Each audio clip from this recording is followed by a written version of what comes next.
Hey Bat fans, Luke here, ready to bat chat about another Bat book. I did want to kind of sneak one more video in before I head back to work tomorrow. And this one's an interesting one.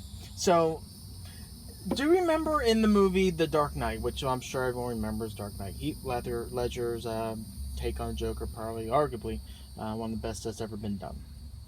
But there was that line, it was in the interrogation room where you had Batman with Joker. This is right after Harvey was in the room separated with Rachel Dawes, and had that plan to kind of go down where basically Rachel was kidnapped. Well, kind of leading into that, there was that scene in the interrogation room, and Batman asked Joker, I mean, blatantly, he's like, why do you want to kill me? And the Joker's response was something, and I'm pretty sure it went exactly like this, but I might be off a word or two there. It's like, kill you? Why would I want to kill you? I wouldn't know what to do without you, type of thing. And of course, it was sinister, but that's kind of what people would argue, that the Joker-Batman relationship, what makes it so special is because really it's like they're like the apex of what they do. And could there really be one without the other? Is there really a need for Batman if there's no Joker? And then is there no Batman? Is there really a need for the Joker to do what the Joker does? And that's kind of the premise behind this story, Batman Going Sane. This is a trade. It's really two stories, but in reality, the main one is Batman Going Sane. This was in Legends of the Dark Knight. This is issue 65 through 68 is the Going Sane story. And then there's one issue story. It's issue 200. It's a story called Gotham Emergency. So, again, trying to put a where does this kind of fall in a timeline. This one's tough to really say. The only cues you get are two things. Number one, Legends of the Dark Knight. It's in like basically the first year Batman's career, and then there's references to Commissioner Gordon in this story. He's not the commissioner, he's still captain. So to put it probably somewhere, I'm thinking this probably goes before the Long Halloween, toward the end of Batman's first year. Really, that's with really minimal historical analytical thinking there. But this one, like I said, this is primarily the Going Sane story. In that last issue, it's just a one-shot Gotham Emergency. Bulk, I will talk about Going Sane and maybe hit a point or two about Gotham Emergency. So kind of back to the premise. What would Joker do if there was no Batman? And that's basically this story. This story is written by J.M. DeMatteis. Probably butchered that name. Don't remember too much about what he has written, but I'm sure there might be something I might just be overlooking it. But the art here, I do want to mention something about Joe Stanton in the art. This one really has reference to, it's almost very Golden Age-esque, but you do get like the classic Joker kind of design in this throughout. I know I said Golden Age because there's actually a frame here, and let's see if I can get to it. It actually shows a picture of like that's actually like a good homage to like the almost like the Killing Joke Joker, but obviously with the trench coat, but got the hat. But there's actually one. It actually shows a picture of like the Golden Age Joker and a Golden Age Batman, and it's worth finding if I can find a couple pages. But I kind of look for some of the. Okay, so here we go. So you definitely got that Joker, and got that Batman. Kind of references back to that Golden Age, but the art in this is really good in both stories. But that's basically the gist. You kind of get like a Golden Age-esque type of feel to the art in this, which is really cool. And then, and even in the back, I mean, the backup, I call it a backup, but it's almost Scotty McDaniel-esque in the art, Gotham Emergency. But throughout, this is really good art, and it really just has that feel. It has like, again, kind of like a Golden Age type of feel to it, with more of a modern, boy, this sound really goofy, pizzazz to it a little bit. So really great art. But the premise in this is that also, what will happen if Joker wanting to fight against Batman. And it's basically how the story opens up, is that there is a congresswoman, and the congresswoman, she actually shows up a couple times throughout the story. It's Kenner, and Congressman Kenner is abducted by the Joker, and he goes into this kind of old movie theater, and Joker's kind of showing all these old classic, the old comedian type of movies throughout, and torturing the congresswoman. And Batman tries to save the congresswoman, but when Batman shows up, the Joker let the congresswoman go. It's just a ploy to get the Batman out, and Joker ends up winning. Actually blows up the movie theater, and with it, Batman is sort of presumed dead, sort of, but actually gets whisked away about 2 hours away from Gotham. But Joker leaves this thinking that he's won, and now that his arch nemesis is gone, he's like, what does he do? Well, what he does is actually gets a hold of this evil doctor, almost like when we kind of saw in Batman, the '89 Batman. Joker goes to find the surgeon to kind of fix his face, and actually how he ends up being Joker. This one's kind of, he goes to find the surgeon that actually fixes his face and gives him some medicine, and actually what it does, it actually turns into this more saner version of Joker. Actually, his name is now called Joseph Kerr, and when you look at the name, obviously Joseph Kerr, break it down, Joe Kerr, but throughout this, you see that's his face right there. It's very normal person, and through this medication he's kind of suppressing the Joker persona. And he actually, befriends this nice lady, ends up next door, and then they kind of come up to like a quick romance, and actually ends up, proposing her. But throughout the story, you see glimpses of the Joker persona kind of come through a little bit.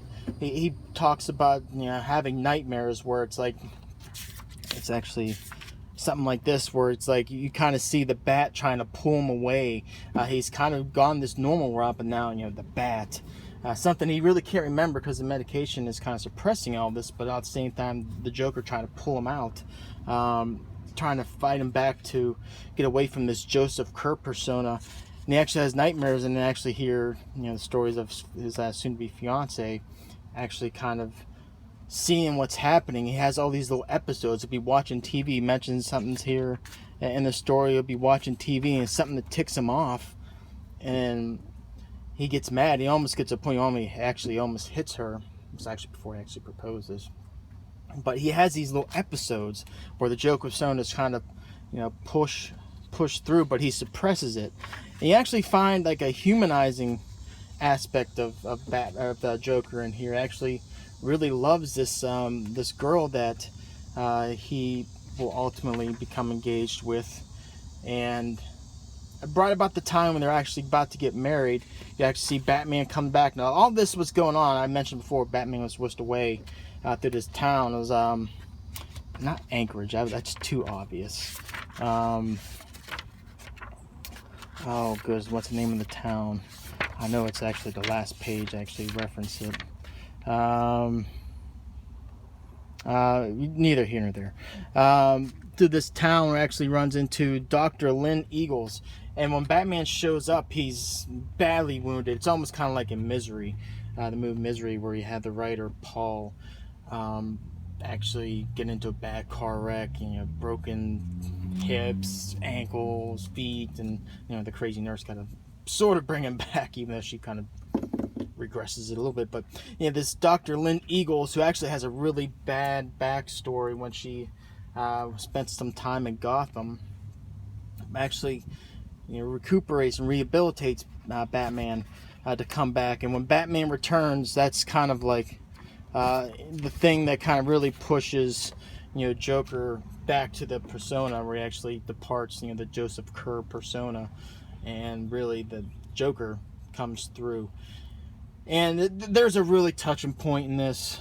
It was to the point where he realizes he's getting ready to turn. He's with his fiance. They're getting ready to be married. They're walking through the woods right in here. And he picks up, he thinks it's a map, but it's actually a newspaper, and actually shows a picture of the Batman back. And he's getting ready to switch, but he's really fighting it off, and he actually leaves for the safety of, you know, his fiance. And it's a little bit of humanizing that we don't see too much of Joker, some empathy, but it's just like you fell for him for 1 minute. You feel for Joker.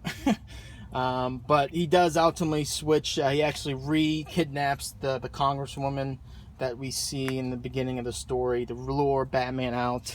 And what actually happens is just about he's getting ready to kill her, he actually kind of sees his fiance again, and he kind of just, he realizes he has some empathy for one split second, where he actually feels a little empathy to what he's getting ready to do, and lets the doctor go. And that's where we have the kind of final clash between him and Batman.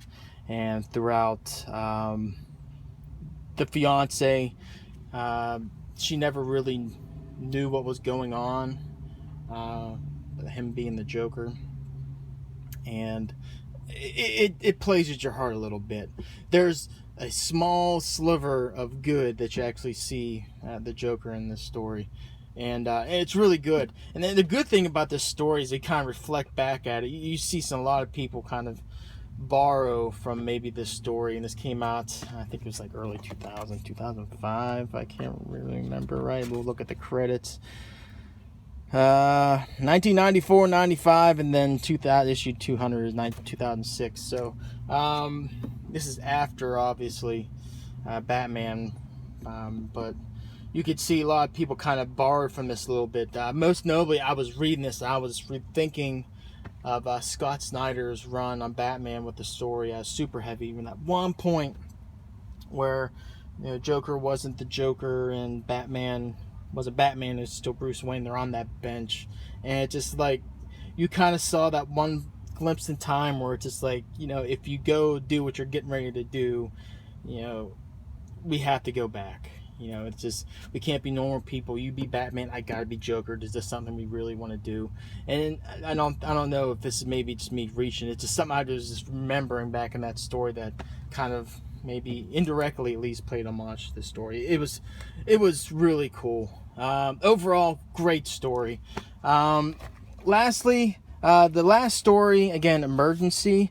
It basically what happened, it's another Joker story, and basically Batman brings the Joker into the hospital. We find out he plants off these 3 bombs throughout the throughout the city, to really cause some chaos, to put it lightly.